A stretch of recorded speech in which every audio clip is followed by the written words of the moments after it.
ጌታ ይባረክ። እንግዲህ ዛሬ ከኔ ጋራ ማቴዎስ 7 እስከ 10 እንመለከታለን። በነገራችን ላይ ትላንት መልካም የሆነ የጸሎት ጊዜ ነበረን እና እግዚአብሔር ይባረክ ስለዛም ጊዜ። እንግዲህ ደግሞ ኔክስት ያው አሁን አዲስ ኪዳን ገብተናል። አዲስ ኪዳን በጀመርም በሁለተኛው ቀን ነው እግዚአብሔር ደግሞ ነገሮችን አቀናጅቶልን የተወሰኑ ሰዎች ተገኝተን ጸልየን ነበርና እግዚአብሔር ይባረክ ስለዛም ቀን ድንቅ ጊዜ አሳልፈናል። አሁን በቀጥታ ወደ ማቴዎስ 7 ነው የምንሄደው። ነገር ግን ያው ትላንትና ፓስተር ካሌብ ሲናገር ነበረ። እንደምታውቁት የተራራው ስብከት ማቴዎስ 5 እስከ 7 በተለምዶ የተራራው ስብከት የሚባል ነው። ለምንድነው የተራራው ስብከት የሚባለው የሚለውን ነገር ስንመለከት አንደኛ ነገር ገና ምዕራፍ 5 ከ1 እስከ 2 ላይ ህዝቡን አይቶ ወደ ተራራ ወጣ ስለሚል ተራራ ላይ ቁጭ ብሎ ስላስተማራቸው የተራራው ስብከት በሚል ይጠራል።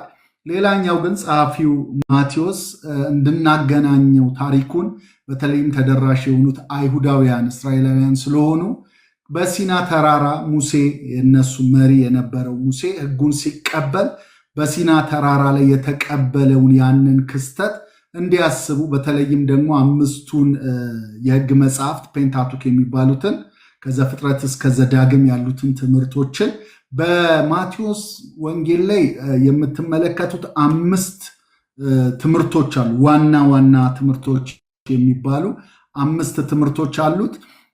እነሱንም ወደ እነሱ ውስጥ ለማስረጽ ያንን የተራራውን ስብከትን ተጠቅሞ በተለይም ደግሞ ክፍልፋዮቹ አሉ በኋላ ላይ እንመለከተዋለንና ከዛ አንጻር አገናኝቶላቸው አዲሱ ሙሴ ኢየሱስ እንደሆነ ወይም ከወንድሞቻችሁ መካከል እንደኔ ያለ ነብይ ይሰጣችኋል፣ ያስነሳላችኋል፣ እርሱን የማይሰማ ነፍስ በድንጋይ ተወግሮ ይሙት ብሎ እንደነገራቸው ኢየሱስ አዲሱ ሙሴ እንደሆነ ነብይ እንደሆነ የሚናገርበትን ነገር ለማስረጽ ለአይሁዳውያን ስለሆነ መልእክቱ ያንን ሲያደርግ እንመለከተዋለን ማለት ነው። ልክ እንደ ሙሴ ተራራ ላይ ወጥቶ ሰማያዊውን የመንግስትን ሕግ እየሰጠ እንደሆነ እንዲረዱ እንዲገነዘቡ እንደፈለገ ትመለከታላችሁ። እንግዲህ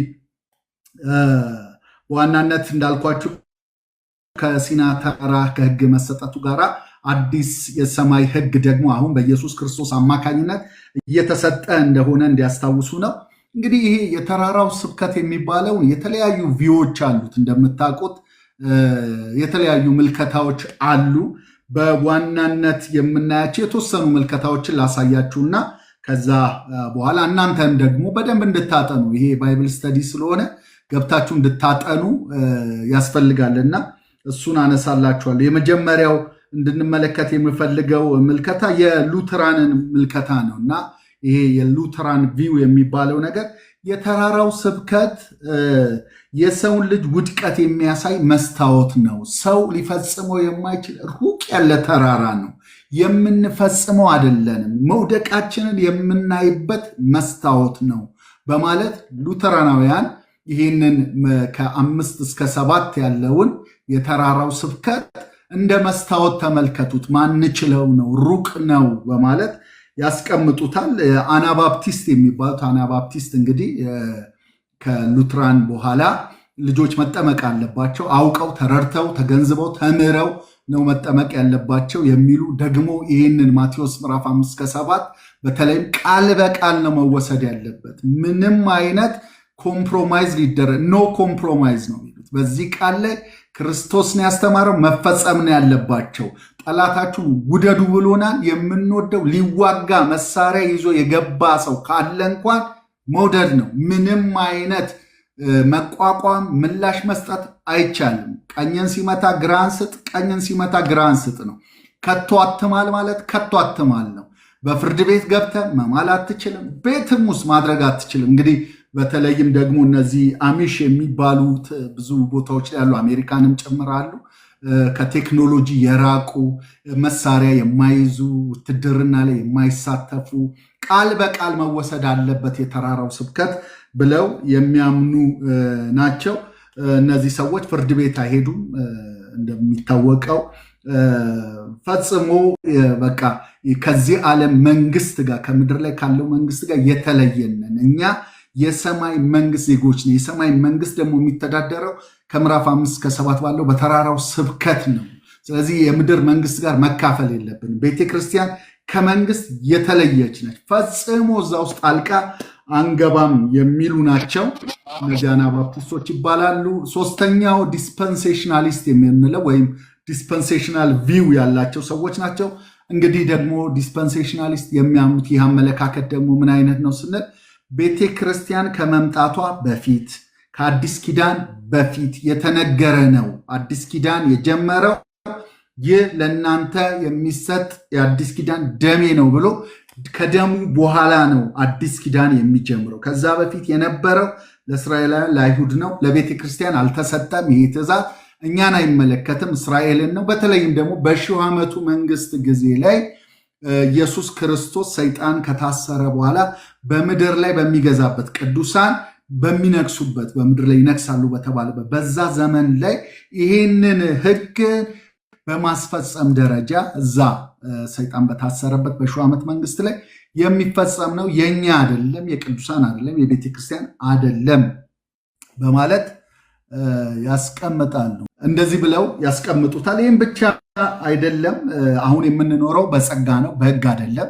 እነዚህ ደግሞ የተሰጡት ህጎች ናቸው። ስለዚህ የጸጋው ዘመን ጋር በተለይም ደግሞ በእምነትና በጸጋ ከመዳን ጋራ ትንሽ ይጣረሳል። በህግ መዳን የሚል ነገር ይመስላል የሚሉ አሉ። የተቀመጡትን በዚህ ከማቴዎስ 5 ጀምሮ እስከ 7 የምትመለከቱትን ክርስቶስ የተናገራቸውን ነገሮች በሙሉ በሺህ ዓመት ጊዜ ላይ የሚፈጸም ነው እና የእስራኤልና የቤተ ክርስቲያን ልዩነትን ማወቅ አለብን በማለት ያስቀምጣሉ ማለት ነው። ይህንንም ደግሞ የዲስፐንሴሽናሊስት ቪው ነው። ሌላኛው የምንመለከተው የወንጌላውያን አመለካከት ነው። ዘኢቫንጀሊካል ቪው የሚባለው ነው። የኢቫንጀሊካል ቪው አሁን ተጀምሯል። ክርስቶስ ኢየሱስ መጥቶ መንግስቱን ጀምሯል።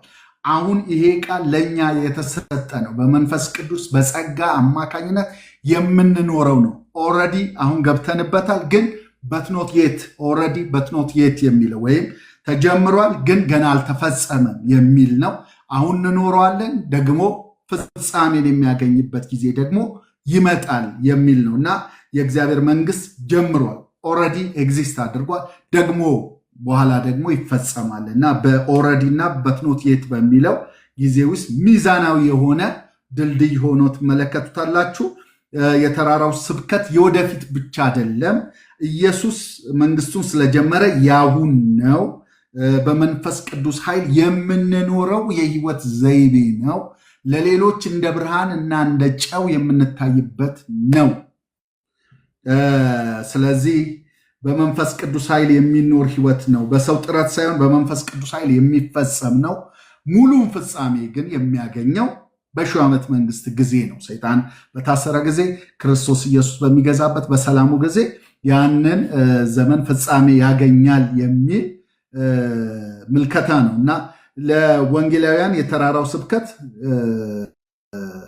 አሁንም የምንኖረው ነው። አትግደል ሳይሆን አሁን በውስጥ ላይ ያለ ቁጣ ካለ፣ ስድብ ካለ አስወግደው፣ ውስጥን ቀይረው። ድሮ አታመንዝር እንደተባለ ሰምታችሁ፣ አሁን ግን ሴትን በምኞት አይኑ ያየ ከውስጥ ይጀምር የሚል ሐሳብን ነው። ስለዚህ የውስጥን መታደስ በተመለከተ የሚናገር ክፍል ነው የሚል ነው። ይህንን እናየዋለን ማለት ነው። ታዲያ እችን የተወሰነ ነገር ካልኳችሁ አሁን ማቴዎስ 7 ላይ ገብተን እናያለን። ትላንትና ጥሩ ማያያዣ ምዕራፍ 7 ከ5-6 ጋር የሚያያዝ ነው። ተገንጥሎ ወደዚህ የመጣው ያው ለእኛ ለንባብ እንዲመች እንጂ ለጥናት እንዲመች 5-6-7 የተራራው ስብከት አንድ ላይ ናቸው መጠናት ያለባቸው። ምዕራፍ 7 እንግዲህ ሄደን ስንመለከት ያው የማጠቃለያ የተራራው ስብከት ማጠቃለያ ነው፣ ማሳረጊያው ነው። ኢናጎሬትድ ስካቶሎጂ ይሉታል እና የዚህ የሚሰበከው የነበረው የተራራው ስብከት መቋጫ ምዕራፍ 7 ሆኖ ትመለከታላችሁ። የምዕራፍ 7 በተለይም ከ1 እስከ 5 በዋናነት የምንመለከተው የተግባር ቅደም ተከተልን አስተካክል የሚል ነው። ቅደም ተከተል ፕራዮሪቲ ነው። ፕራዮሪታይዝ የምታደርገው የትኛውን ነው? ስለ ፕራዮሪቲ እንጂ የሚናገረው ፈጽሞ ይህን ነገር አታድርግ የሚል አይደለም የሚለውን ነገር እንድናሰምርበት ፈልጋለሁ። ለምን እንዳይፈረድባችሁ አትፍረዱ፣ በምትፈርዱበት ፍርድ ይፈረድባችኋል፣ በምትሰፉበት መስፈሪያ ይሰፈርላችኋል ይላል። እንግዲህ አትፍረዱ የሚለውን ቃል በሙሉ በጥቅሉ ስናይ ከዚህ በኋላ በሕይወታችን በምንኖርበት ዘመን ሙሉ መፍረድ የሚባል ነገር የለም ማለት ነው ወይ ስንል አይደለም። የሚያወራው አንድ ነገር ነው፣ ስለ ግብዝነት ነው፣ ወይንም ደግሞ ራስን አጽድቆ ሌሎችን ስለ መኮነን ነው። አትፍረዱ የሚለውን ቃል በትርጉም መልኩ ስናየው ክሪኖ የሚል የግሪክ ቃልን ይጠቀማል። ትርጉሙ ግብዝነት የተሞላበት ትችት አይኑርህ። ሁሌ በግብዝነት አትተች። ሁል ጊዜ ከራስህ እየተነሳ ራስን እያጸደቅ ሌላውን አትኮንን። የኩነኔ ህይወት አትምራ። ራስህን ለማጽደቅ ስትል ሌሎችን አትኮንን የሚል ነው ክሪኖ የሚለው የግሪክ ቃል እንጂ አትፍረድ የሚለው መፍረድ ማለት መለየት ማለት ነው። ትክክለኛው ከትክክለኛው ካልሆነ መለየት ወይንም መልካሙን ከክፉ መለየት፣ ጽድቅን ከኃጢአት መለየት ማለት ነው። ይሄ ደግሞ ዲዘርኒንግ ይጠይቃል ነው የሚለው። ይህንን ቃል ወርደን በኋላ እንመለከተው። እዛው ክፍል ላይ አትፍረዱ ያለው ጌታ ፍረዱ ሲልም ትመለከቱታላችሁ። በሌሎች ክፍሎችም ላይ አትፍረዱ ያለው ጌታ ፍረዱ ደግሞ ሲለን በተለያዩ የመጽሐፍ ቅዱስ ክፍሎች ላይ እንመለከተዋለን። እዚህ ቦታ ላይ ግን ያነሳልን ነገር ምንድነው? ማንፈርደው የማንፈርደው የትኛውን ፍርድ ነው? በግብዝነት ተነስታችሁ አትተቹ። ራሳችሁን ለማጽደቅ ስትሉ ሌላውን አትኮንኑ። ወይንም ደግሞ የሰዎችን የልብ ሞቲቭ አትገምቱ። ሞቲቭን ማወቅ አትችሉ። ብዙ ጊዜ የምንቸገረው የሰዎችን ሞቲቭ እየሞገትን ወይም እየገመትን ነው የምንቸገረው። ይሄን ሊል ያሰበው ይሄንን አስቦ ነው። እናንተ የተሰጣችሁ ፊትን ማየት ነው። ሰው ፊትን ያያል፣ እግዚአብሔር ግን ልብን ያያል ነው የተባለው። ስለዚህ እናንተ በእግዚአብሔር ዙፋን ፊት ቁጭ ብላችሁ ልብን በሚያይ አምላክ ፊት እናንተም ልብን አያለው አትበሉ። ሞቲቭን አትመዝኑ፣ ልብን አትመዝኑ። ልብን ማየት እናንተ አትችሉም። የተገለጠውን ፍረዱ። ያልተገለጠው የእግዚአብሔር ነው፣ የተሰወረው የእግዚአብሔር ነው። ስለዚህ በእግዚአብሔር ወንበር ላይ አትቀመጡ የሚለው መጽሐፉ ነው። በእግዚአብሔር ወንበር ላይ አትቀመጡ። ራሳችሁ በራሳችሁ ባያችሁት ነገር ላይ ግን ለይታችሁ ወስኑ። ያንን ነው። ሌላኛው ምንድን ነው የሚያወራው? አትኮንኑ። ይሄ መኮነን የዘላለም ፍርድ የእግዚአብሔር ነው። ሰዎችን በእናንተ አመለክ ይሄ አይገባም፣ ይሄ ይገባል፣ ይሄ ጻድቅ ነው፣ ይሄ ኃጢአተኛ ነው፣ ይሄ ገሃነም ነው የሚወርደው፣ ይሄ ገነት ነው አትበሉ። ፍርድ የእግዚአብሔር ነው። የዘላለም ፍርድ አትፍረዱ። ለፍርድ አትቸኩሉ ማለት ነው። አትፍረዱ። ቶሎ ብላችሁ ፍርድ ለመስጠት አትቸኩሉ። አይቅደም፣ ምሕረት ይቅደም። እግዚአብሔር ምሕረትን እወዳለሁ ነው ያለው። ስለዚህ ምሕረት ይቅደም ከእናንተ የሚለውን ነገር ትመለከታላችሁ ማለት ነው። እንግዲህ በሌላ በኩል ላይ ሄደን ስንመለከት የምናገኘው ምንድን ነው ስንል ፍረዱ የሚል ቃል ደግሞ በመጽሐፍ ቅዱሳችን እናያለን። ዮሐንስ ምዕራፍ 7 ቁጥር 24 ላይ ቅን ፍርድ ፍረዱ እንጂ በመልክ አትፍረዱ ይላል። አያችሁ፣ ቅን ፍርድን ፍረዱ በማለት መፍረድ በመልክ ግን አትፍረዱ። በዘመድ አትፍረዱ። ዝም ብላችሁ ውጭውን ነገር አይታችሁ ብቻ ዝም ብሎ ውሳኔ የላዩን አጥንታችሁ ፍረዱ። በአንደኛ ቆሮንቶስ 5:12 ላይ በውጭ ባሉ ሰዎች ላይ መፍረድ ምን አግዶኝ፣ በውስጥ ባሉት ሰዎች ላይ እናንተ አትፈርዱምን ይላል። በውጭ ባሉት ግን እግዚአብሔር ይፈርድባችኋል፣ ክፉን ከመካከላችሁ አውጡት። አሁን ክፉ ላይ ፍረዱበት ብሎ በቆሮንቶስ ላይ እንግዲህ የተነሳውን ኃጢአት ታውቃላችሁ። ያንን ኃጢአት ከለያችሁ በኋላ ፍረዱበት፣ እኔ እንደውም ከእናንተ ጋር ሆኜ ፈርጅበታለሁ ሲል ደግሞ ጳውሎስን ትመለከታላችሁ። እና መፍረድ፣ መለየት፣ ዲዘርን ማድረግ የተሰጠን። ይህንን ቃል ሄዳችሁ ምን ላይ ታገኙታላችሁ? እዚሁ ቁጥር 6 ላይ ከ1 እስከ 5 ስለ ፍርድ እያወራ ነው። ገና አልጨረስነው። እንቀጥለዋለን። ነገር ግን ቁጥር 6 ላይ የሚናገረውን ቃል ላንብላችሁ። በእግራቸው እንዳይረግጡ ተመልሰው እንዳይነክሷችሁ የተቀደሰው ለውሾች አትስጡ። ውሾች ለዩ፣ ውሻ አለ። ከዛስ እንደዚህ ይላል ደግሞ ዕንቁዎቻችሁን በእሪያዎች ፊት አትጣሉ። እሪያም አለ፣ ለዩ። እሪያ ነው፣ ውሻ ነው ማለት ስድብ አይደለም፣ ፍርድ አይደለም፣ መለየት ነው፣ ዲዘርን ማድረግ ነው። ለማን ነው የከበረውን ቃል የምትሰጡት? ለማይቀበሉ፣ ለሚያፌዙ፣ ሁል ጊዜ ዕለት ዕለት የእግዚአብሔርን እውነት ለሚቃወሙ አትስጧቸው። እነሱ ውሾች ናቸው፣ እነሱ እሪያዎች ናቸው። ለዩና እሪያ እንደሆኑ ካወቃቸዋቸው አትስጧቸው። ይሄ ደግሞ ዲዘርኒንግ ነው፣ ይሄ ጥበብ ነው በማለት ያስቀምጠዋል። ይህንን ቃል ቀጥሎ ባለው ክፍልም እንመለከተዋለን። ነገር ግን ከላይ ካለው ጋራ ትንሽ ነገር እንድናወራ ስለመፈለግ ሌላው አትፍረዱ ማለት በእግዚአብሔር ዙፋን አትቀመጡ ማለት ነው። ያዕቆብ 4:12 ላይ ሕግን የሚሰጥና የሚፈርድ አንድ ነው፣ እርሱም ሊያድን ሊያጠፋ የሚችል ነው። በሌላ ወንድም የምትፈርድ አንተ ማነ? በእግዚአብሔር ዙፋን አትቀመጡ ማለት ነው። እግዚአብሔር ነው የሚፈርድ ማለት ነው። እንግዲህ ምዕራፍ 7 ከ3 ጀምሮ ስትመለከቱ አትፍረድ ካለ በኋላ እንዴት ነው የምንፈርደው የሚለውን ነው የሚያስረዳው። ፕራዮሪቲ ነው የሚናገረው፣ ቅደም ተከተልን ነው የሚያስቀምጠው። አለመፍረድ እንትን ነው ይሄ። ሰዎችን ማረም የለብንም፣ ሰዎችን መገሰጽ የለብንም፣ ሰዎችን ዲስፕሊን ማድረግ የለብንም፣ ሰዎች ላይ መፍረድ የለብንም። ይሄ የተባለው ሙሉ ለሙሉ መፍረድ የሚባል ነገር የለም። ሰውን ማረም፣ ሰውን መውቀስ፣ ሰውን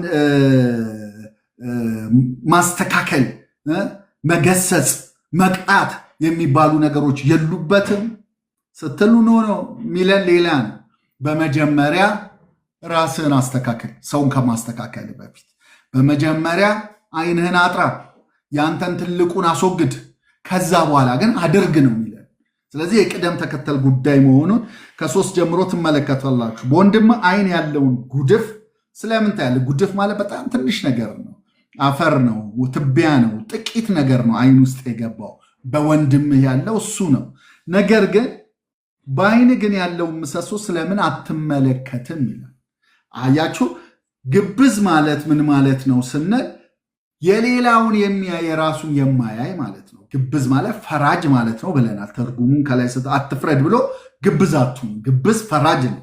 ፈራጅ ደግሞ ወይም ግብዝ ደግሞ ምንድነው? የራሱን የማያይ የሌላውን የሚያይ ማለት ነው። ራሱን የማያየው ምኑን ነው ስል ምሰሶ የማያይ ግን ደግሞ ትቢያ አለ ብሎ ወይም ጉድፍ አለ ብሎ የሚያይ ምሰሶን አያይም። እና አንድ እንትን አለ፣ አንድ ምስል አለ ካያችሁት፣ ዓይን ላይ ትልቅ ምሰሶ ተቸክሎበት የሰውን ግን ጉድፍ ሊያወጣ እጁን የዘረጋ ሰው ምስል አለ። እና በምን አይቶት ነው? በምን አየው? ጉድፉ እዚህ ዓይኑ ላይ ያለው ምሰሶ እኮ ምንም አያሳየውም። ስለዚህ የመሰለው ሌላ ነው። እና አንዳንድ ጊዜ ላይ እንዲህ አይነት ነገሮች ይከሰታሉ። ከዛ በኋላ ግን የሚለን የራስን አስቀድመ፣ አያቸው አስቀድመ የሚለው ፕራዮሪቲ ነው የሚናገር። ቅድሚያ ለሚገባው ቅድሚያ ስጥ፣ የራስን ቅድሚያ ስጥ። እኔ በጣም መወደው ቃል አለ፣ ራስን አድን የሚል ቃል አለ። ለሎጥ የተሰጠው ትእዛዝ ትዝ ይላችኋል። ራስን አድን ነው የመጀመሪያው ተግባር። ራስን ማዳን፣ ራስን ነፃ ማድረግ ነው የመጀመሪያው። ሌላ ምንም አይደለም። ሰዎችን ከማዳን፣ ሰዎችን ከማጥራት፣ ሰዎችን ከማየት በፊት የመጀመሪያው ነገር ራስን አድን ነው። ወደዚህ ተራራ ሸሽተ አምልጥ ተብሎ የተነገረው ለሱ ነው። ለዚህ ነው ሚስቱን እንኳን አላያት። በቃ ልክ ስትቆም እሷ ጥሏት ነው ሄደው። ለምን? ራስን አድን ተብያለሁ ብሎ እና የመጀመሪያው ተግባር ራሳችንን ማለት የመጀመሪያው ተግባር ራሳችንን መመልከት። የጥበበኛ ዓይን የጠቢብ ዓይን በራሱ ላይ ናቸው ነው የሚለው እና ራሳችንን ማየት ይገባናል። እና ከዛ በኋላ የሚናገረውን ትመለከታል። ከዓይን ምሰሶውን አውጣ ከዚያም በኋላ ይላል። ያችሁ አስቀድመ በኋላ የመጀመሪያውን የመጀመሪያ አድርግ፣ ቀጣዩን ቀጣይ አድርግ። የመጀመሪያውን የኋላ አታድርገው፣ የኋላውን የመጀመሪያ አታድርገው። አትፍረድ ማለት ምን ማለት ነው ስትሉ በመጀመሪያ ራስህን ነፃ አድርገህ ንስሐ ገብተህ በመጀመሪያ አንተ ራስህ ምሕረት ስትቀበል ሌላውን ለመማር ትዘጋጃለህ። አትፈርድም። በምሕረት አይን ታያለህ፣ በፍቅር አይን ታያለህ፣ አጥርተህ ማየት ትችላለህ። ስለዚህ የዛ ጊዜ ማጥራት ትችላለህ። ስለዚህ የሚያነጻጽረው ጉድፍና ምሰሶ ነው። እንግዲህ ከ5 እስከ 7 ብዙ ንጽጽሮች አሉ። ሁለት እያደረገ ሲያነጻጽር ትመለከታላችሁ። የራስን ስታስተካከል የሌላውን ታያለህ፣ ታጠራለህ ማለት ነው። ስለዚህ አስቀድመ ራስን አንጻ፣ አጥራ፣ ከዛ የወንድምህን አውጣ የሚል ነው። ከ3 እስከ 5 የምንመለከተው ቁጥር 6 ላይ አሁን የነገርኳችሁ በእግራቸው እንዳይረግጡት የሚለውን ቃል ትመለከታላችሁ። ከ1 እስከ 5 ያለውን የግብዝነትን ፍርድ ሳይሆን ቁጥር 6 የሚያወራው መንፈሳዊ ዲዘርን ካረክ በኋላ ግን ለይ፣ ፍረድ። ይሄ ውሻ ነው በል፣ ይሄ እሪያ ነው በል፣ ከዛ የያዝከውን ነገር አይሰጥም በል፣ ዝም ብለህ ደግሞ አትጣል በማለት ያስቀምጥልናል ማለት ነው። እዚህ ላይ የምንመለከተው ያንን ነው። የተፉትን የሚበሉ አይነት ሰዎች ስታይ ወይ ታጥበው ወደ ጭቃ የሚንከባለሉ አይነት ሰዎችን ስታይ ዝም ብለህ እንቁን ነገር አትጣል። እዛ እንቁን ከቆሻሻ ጋር አደባልቀው። እንቁን ለእሪያ አትስጥ፣ እንቁን ለውሻ አትስጥ በማለት አትፍረዱ ያለው ጌታ ፍረዱ ደግሞ ለዩ ሲለን ጥበበኞች ሁኑ ሲል ደግሞ እንመለከታለን ማለት ነው። ስንጠቀልለው ከ1 እስከ 6 ያለውን ከፍርድ ራቁ፣ የራሳችሁን አጥሩ፣ የሌሎችን ማየት ትችላላችሁ፣ የወንድሞቻችሁን ጉድፍ ቀጥሎ አውጡ። ቅድሚያ የራሳችሁን አጥሩ፣ ቀጥሎ የወንድሞቻችሁን አውጡ፣ ከዛስ ውሻውንና እሪያውን ለዩ፣ ዲዘርን አድርጉ፣ ፍረዱ ደግሞ በማለት ያስቀምጥልናል ማለት ነው። ማቴዎስ 7 ከ7 እስከ 11 ሄደን ደግሞ ስንመለከት የእኛ ድርሻንና የእግዚአብሔርን ድርሻ በተለይም በልመና በጸሎት እግዚአብሔር ፊት በመቅረብ ዙሪያ ላይ ያስቀምጥልናል። ከ7 ጀምሮ ስትመለከቱ ለምኑ ይሰጣችኋል፣ ፈልጉ ታገኙማላችሁ፣ መዝጊያውን አንኳኩ ይከፈትላችኋል። የሚለምነው ሁሉ ይቀበላል፣ የሚፈልገው ያገኛል፣ መዝጊያውን የሚያንኳኳ ይከፈትለታል። ወይስ ከእናንተ ልጁ እንጀራ ቢለምነው ድንጋይ የሚሰጠው ከእናንተ ማን ነው?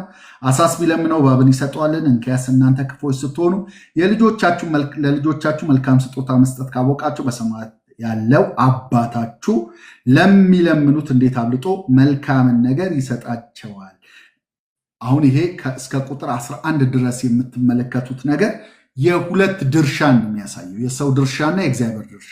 የእኛ ድርሻ ምንድን ነው? በተለይም ይሄ የግሪክ ሰዋስውን ስትመለከቱት ይሄ ለምኑ፣ ፈልጉ፣ አንኳኩ የሚለው የማይቋረጥ ነው። በተለይም አዘውትራችሁ ለምኑ፣ ሁል ጊዜ ፈልጉ፣ ሳታቋርጡ አንኳኩ የሚል ይሄ አዘውትራችሁ ሁል ጊዜ ሳታቋርጡ የሚል ነው። ምን እስኪሆን እስኪከፈት፣ እስክታገኙ፣ እስኪሰማላችሁ ወይም ልመናችሁ አዘውትራችሁ ታድርጉት፣ አታቋርጡት መልስ እስኪያገኝ ድረስ።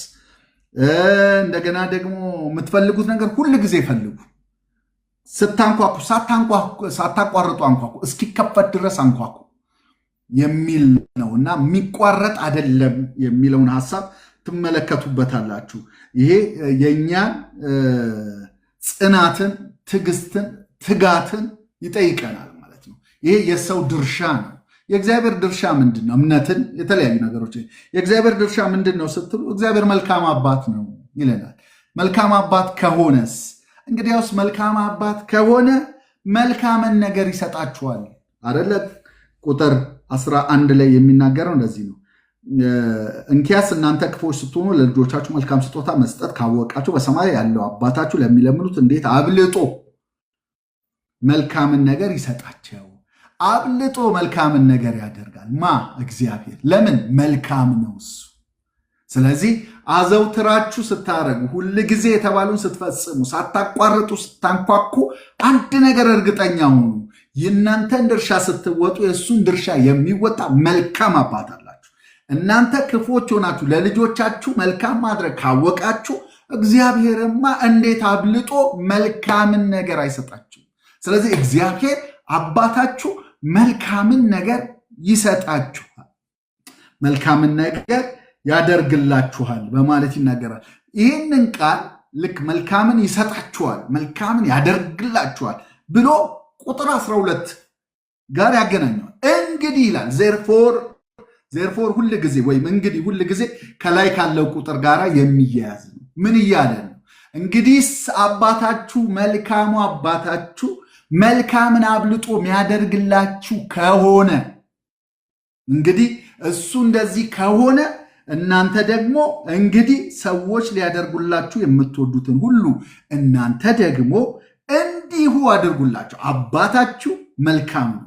መልካምን እያደረገ እናንተ ራሳችሁ ብድራትን ላትመልሱለት ብትችሉ ከራሱ ተነስቶ ለእናንተ መልካም ካደረገላችሁ እናንተም ደግሞ ሰዎች ሊያደርጉላችሁ የምትወዱትን ሁሉ እናንተ ደግሞ እንዲሁ አድርጉላቸው። ሕግም ነቢያትን ይህ ነውና ይላል። ሕግና ነቢያት በዚህ ይጠቀለላል የተባለው የፍቅር ሕግ የሚባለው እግዚአብሔርን መውደድና ባልንጀራ እንደ ራስ መውደድ እዚህ ቦታ ላይ ምን ተብሎ ተጠቅሷል? ሰዎች ሊያደርጉላችሁ የምትወዱትን ሁሉ እናንተ ደግሞ እንዲሁ አድርጉላችሁ። ይሄ በዓለም ላይ ጎልደን ሎ ተብሎ የሚጠራ ነው። ዓለም ጎልደን ሎ ትሏለች። ግን ሌሎች ፈላስፎች፣ ሌሎች ታዋቂ ሰዎች፣ ሌሎች ሃይማኖቶች፣ ሌሎች የተለያዩ ቤተ እምነቶች ይህንን ቃል ሲናገሩት በአሉታዊ መልኩ ነው የሚናገሩት። ኢየሱስ በተናገረበት አይነት አይደለም የሚናገሩት። እንዴት ነው የሚናገሩት የሚለውን ነገር ስትመለከቱት ከኢየሱስ በፊት የነበሩ እንኳን የሃይማኖት መሪዎች ከኢየሱስ በኋላም የመጡ ይህንን ቃል ይሄ ጎልደን ሎ ተብሎ ዓለም የሚያወድሰውን ቃል ሲናገሩት የሚናገሩት በምን አይነት መልኩ ነው ስትሉ በአሉታዊ መልኩ ነው የሚናገሩት። ለምሳሌ እንደ ኮንፊሽየስ፣ ግሪክ ፈላስፎች፣ የአይሁድ ራባዮች ሲናገሩት የሚናገሩት ሰዎች እንዲያደርጉባችሁ የማትፈልጉትን ብለው አሉታዊውን ነው የሚነግሯቸው። የማትፈልጉትን እናንተም በሰዎች ላይ አታድርጉ፣ እንዲያደርጉባችሁ የማትፈልጉትን አታድርጉ ብለው ነው የሚናገሩት። ኢየሱስ ግን መጥቶ የተናገረው አሉታዊውን አይደለም፣ አዎንታዊውን ነው የተናገረው። ምንድን ነው ያለው ኢየሱስ?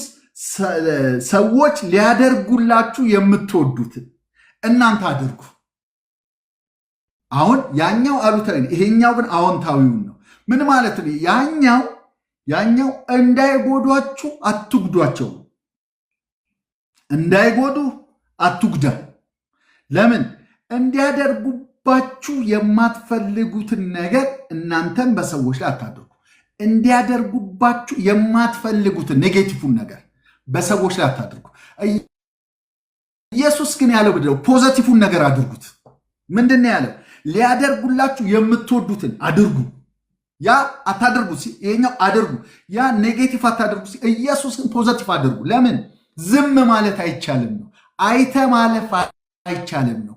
መራራት ማድረግ ያንተ ድርሻ ነው፣ ያንተ ቀዳሚ ድርሻ ነው። ስለዚህ አላደረጉም አላደርግም አትልም። በላይኛው አስተሳሰብ ያሉ ሁሉ ካላደረጉ አታደርግ፣ ያውም አሉታዊ።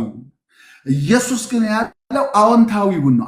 ፖዘቲቭ አድርጉል ጊዜ በማድረግ ቀጥል፣ ችላ አትበል፣ ዝምታን አትምረጥ የሚል ነው። በኢየሱስ መገለጥ ውስጥ የምታዩት ሂድ፣ እርዳ፣ አድርግ፣ አከናውን የሚል ነገርን ትመለከታላችሁ። ስለዚህ 7:12 በአጠቃላይ የብሉይ ኪዳን መጠቅለያ ነው። ሕግም ነቢያትም በዚህ ይጠቃለላሉ እንደሚል ሌሎች ቦታዎች ላይ ሕግም ነቢያትም የሚለው ብሉይ ኪዳን በሙሉ ማለት ነው። በምን ይጠቀለላል? ሰዎች ሊያደርጉላችሁ የምትወዱትን ሁሉ እናንተ ደግሞ እንዲሁ አድርጉላቸው፣ አድርጉ በሚለው ይጠቃለላል ብሎ ያስቀምጠዋል ማለት ነው። ይህንን ሄዳችሁ ከ7 እስከ 11 ካለው ጋር አገናኝታችሁት ስትሄዱና ስትመለከቱት የሰማይ አባታችሁ መልካሙ አባታችሁ መልካም ካደረገላችሁ፣ መልካምን ማድረግ ከአባታችሁ ከተማራችሁ እናንተም ሌሎች እንዲያደርጉላችሁ የምትፈልጉትን መልካም ነገር ሁሉ አድርጉላቸው። ለምን? አባታችሁ መልካሙ አሳይቷችኋል። ስለዚህ ተያያዥ ነው። እንግዲህ ብሎ የሚቀጥለው ከዛ የተነሳ ነው። አባታችሁ መልካም ነው፣ ለእናንተ ለክፉዎች መልካም ካደረገ እናንተም ለሰዎች መልካምን አድርጉ፣ ያለምንም ወሮታና ብድር መልሱላቸው፣ ክፈሏቸው፣ ለሌሎች መልካም በማድረግ ቀጥሉ የሚልን ትመለከታላችሁ። እንግዲህ ከዚህ በኋላ ደግሞ የምንመለከተው አብዛኛው ሁለት የሆኑ ማነጻጸር፣ ቀደም ጉድፉንና ምሰሶውን እንዳነጻጸር ነው። ከዚህ በኋላ ጠባቡንና ሰፊውን እያለ ከ13 እስከ 14 ስለ ጠባቡ ደጅና ስለ ሰፊው ደጅ ይናገራል። ይሄ ደግሞ ያው ቅድም እንዳልኳችሁ ነው። በማቴዎስ ምዕራፍ 5 ጀምሮ እስከ 7 ድረስ ሁለት ንጽጽሮችን ትመለከታላችሁ። ከዘፍጥረት ከቁጥር 15 እስከ 20 ከ13 እስከ 14 ጠባቡና ሰፊው በማለት ያስቀምጠዋል። ወደ ሕይወት የሚወስደው ደጅ የጠበበ መንገዱም የቀጠነ ነው፣ የሚያገኙትም ጥቂቶች ናቸው ይላል። በሰፊው መንገድ ግን የሚሄዱት እነማን ናቸው? ብዙዎች ናቸው ይላል እና ብዙዎቹ በሚሄዱት ሳይሆን በጠባቡ ሂዱ ብሎ ጠባቡና ሰፊውን የእውነተኛው ሰዎች በጠባቡ መንገድ የሚሄዱ ወደ ሕይወት የሚወስድ ነው ያ ጠባብ መንገድ በማለት ያስቀምጧል። ጠባቡ ከሰፊው ጋር ሲያነጻጽር ትመለከታላችሁ። ከ15 እስከ 20 ደግሞ በግንና ተኩላን ሲያነጻጽር ትመለከታላችሁ። እዛው ክፍል ላይ ከ15 እስከ 20 መልካሙ ዛፍና ክፉን ዛፍ ሲያነጻጽር ትመለከታላችሁ። ዛፉን ከፍሬው ጋር አያይዞት በፍሬው ታውቋቸዋላችሁ በማለት ሲያነጻጽር ትመለከታላችሁ።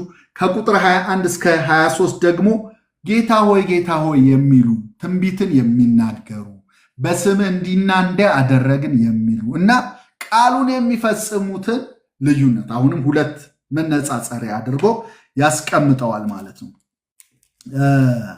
እስቲ ይህንን ቃል ማርቆስ 14:45 ላይ ላንብላችሁ። ማርቆስ 14:45 ላይ እንደዚህ ይላል። መጥቶም ወዲያው ወደ እርሱ ቀረበና መምህር ሆይ ብሎ ሳመው። እነርሱም እጃቸውን በእርሱ ላይ ጭነው ያዙት። በአጠገቡ ከቆሙት ግን አንዱ ሰይፉን መዞ የሊቀ ካህናቱን ባሪያ መታ፣ ጆሮውን ቆረጠ ይላል። ከላይ ስትመለከቱ አሳልፎ የሚሰጠው የምስመው እርሱ ነው፣ ያዙት፣ ተጠንቅቃችሁ ውሰዱት ብሎ ምልክት ሰጥቷቸው ነበር። መጥቶ ወዲያው ወደ እርሱ ቀረበና መምህር ሆይ አለ። ትዝ ይላችኋል? አሁን ያነበብኩላችሁ ጌታ ሆይ የሚሉኝ ይሁዳ ያደረገውን አይነት የሚያደርጉ። ይሁዳ እኮ አሁን ምዕራፍ 10 ላይ እናየዋለን። በተላኩ ጊዜ ስልጣንን ሰጥቷቸው በላካቸው ጊዜ በሽተኞችን ሲፈውሱ አጋንንት ሲያስወጡ አልነበሩ? ነበሩ። ግን ጌታ ሆይ ብሏል ይሁዳ። መምህር ሆይ ብሎታል። ደግሞ በስም አጋንንትን አውጥተናል፣ በሽተኞችን ፈውሰናል፣ ትንቢት ተናግረናል ይሁዳ ይለዋል። ግን ቃሉን አይፈጽምም ነበረ፣ አይታዘዘውም ነበረ። የሚከተለው የነበረው በጥቅም ታስሮ ነበረ። እንደዚህ እንዳትሆኑ ብሎ ነው የሚያስቀምጥልን እና ጌታ ሆይ የሚሉ አሁንም አሉ፣ ትንቢት የሚናገሩ አሉ። ግን የእግዚአብሔርን ፈቃድ የማይፈጽሙ አሉ። ስለዚህ መመዘኛው ፈቃዱን የሚፈጽሙና ጌታ ሆይ ብለው ትንቢት የሚናገሩ አጋንንት የሚያወጡ ሰዎችን እያነጻጸረ ያስቀምጥልናል። ምን ማለት ነው? ደቀ መዛሙርቱንና ይሁዳን እያነጻጸረልን ነው ያለው በዚህ ክፍል ላይ ማለት ነው። ከዛ ደግሞ የምናየው ነገር ሌላኛው ንጽጽር የምትመለከቱት በአለትና በአሸዋ ቤቱን የሰራ ሰውን ያሳየናል። በአለት ላይ የሰራው ልባም ወይም ጥበበኛ በማለት ይናገራል። ምን አይነት ነው ስትሉት ቃሉን የሚያደርግ። ሰነፉስ በአሸዋ ላይ የሰራው ምን አይነት ነው ስሉ ቃሉን የማያደርግ። ስለዚህ በአለትና በአሸዋ ላይ የሰራን ሰው ልባምና ሰነፍን ቃሉን የሚያደርግና የማያደርግን ሰው ንጽጽር ሲያስቀምጥ ትመለከታላችሁ ማለት ነው። ከዛ በኋላ ማቴዎስ 7 እስከ 28 ላይ ስትመለከቱት የሚጨርሰው ምን ብሎ ነው? ኢየሱስም ይህን ነገር በጨረሰ ጊዜ ሕዝቡ በትምህርቱ ተገረሙ። ይሄ ቃል ታውቃላችሁ መዝጊያ የሆነ ያገለግላል። ትላንትናም ፓስተር ካሌብ ሲነግረን ነበረ። በማቴዎስ ወንጌል ላይ ቅድም እንዳልኳችሁ 5 ትልልቅ ትምህርቶችን ኢየሱስ አስተምሯል። አንደኛው ከ7 እስከ 8 ያለው ነው። ከዛ ደግሞ ሄደን የምንመለከተው ምዕራፍ 10 ነው። የተልእኮ ትምህርትን እናገኝበታለን። ከዛ በኋላ ደግሞ ማቴዎስ 13 ላይ የእግዚአብሔር መንግስት ባህሪና ምሳሌዎችን ያሳየናል። ማቴዎስ 18 ላይ ስለ ትህትናና በይቅርታ ስለመኖር፣ ማቴዎስ 24 እስከ 25 ድረስ 5ኛው መዝሙር ነው ስለ ኢየሱስ ዳግም ምጽአት። እነዚህ ሁሉ 5ቱ በተራራው ስብከት ላይ የተገለጸው፣ በሐዋርያት መላክ ላይ የተገለጸው የእግዚአብሔር መንግስት ባህሪና ምሳሌዎች ሆኖ የተገለጹት፣ በትህትናና በይቅርታ ስለመኖር፣ ስለ ኢየሱስ ዳግም ምጽአት የተገለጹ አምስቱ ልክ እንደ ፔንታቱክ ወይም እዛ አምስቱ የኦሪት መጽሐፍ አይነት ማቴዎስ ለአይሁድ ተደራሲያን ሲጽፍላቸው ተራራውን አንስቶ በተራራ ተቀመጠ አስተማረ ብሎ ሲጀምርላቸው ያ ሙሴን በሲናይ የተሰጣቸውን ሕግ እንዲያስቡ ሲያደርግ የማጠቃለያ አድርጎ ያስቀምጠዋል። አምስቱም ትምህርቶች ሲጠቃለሉ ኢየሱስም ይህን ነገር በጨረሰ ጊዜ የሚል ቃል ትመለከታላችሁ። ልክ የተራራው ስብከት ሲያልቅ 7:28 ላይ ኢየሱስም ይህን ነገር በጨረሰ ጊዜ ይላል። ልክ ማቴዎስ 10 የሐዋርያትን መላክ የመጀመሪያውን ተልእኮ ከተናገረ ከጨረሰ በኋላ 11:1 ላይ 12ቱንም ማዘዝ በጨረሰ ጊዜ ይላል። ልክ የእግዚአብሔር መንግስት ባህሪና ምሳሌዎችን ማቴዎስ 13ን ካስተማራቸው በኋላ ማቴዎስ 13:53 ላይ ምሳሌዎቹን በጨረሰ ጊዜ ይላል። ከዛ ማቴዎስ 18 ስለ ትህትና ስለ ይቅርታ አስተምሮ ከጨረሰ በኋላ ማቴዎስ 19:1 ላይ ኢየሱስም ይህን ቃል በጨረሰ ጊዜ ይላል።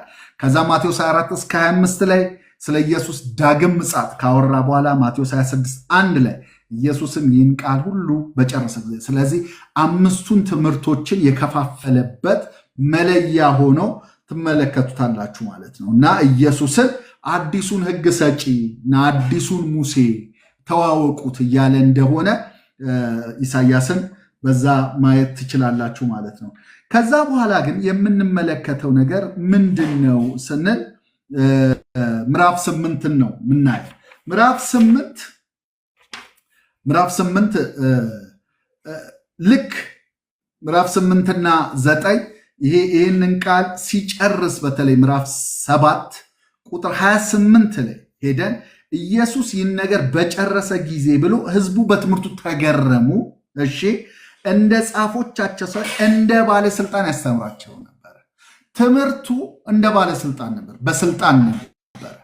ኦኬ ትምህርቱ በስልጣን እንደነበረ ያስተማራቸውን በስልጣን ቃል ሲናገራቸው እንደነበረ ሁሉ አሁን ምዕራፍ 8 እና ምዕራፍ 9 በትምህርቱ ብቻ አይደለም ስልጣኑን ያሳያቸው ይለናል ጸሐፊው።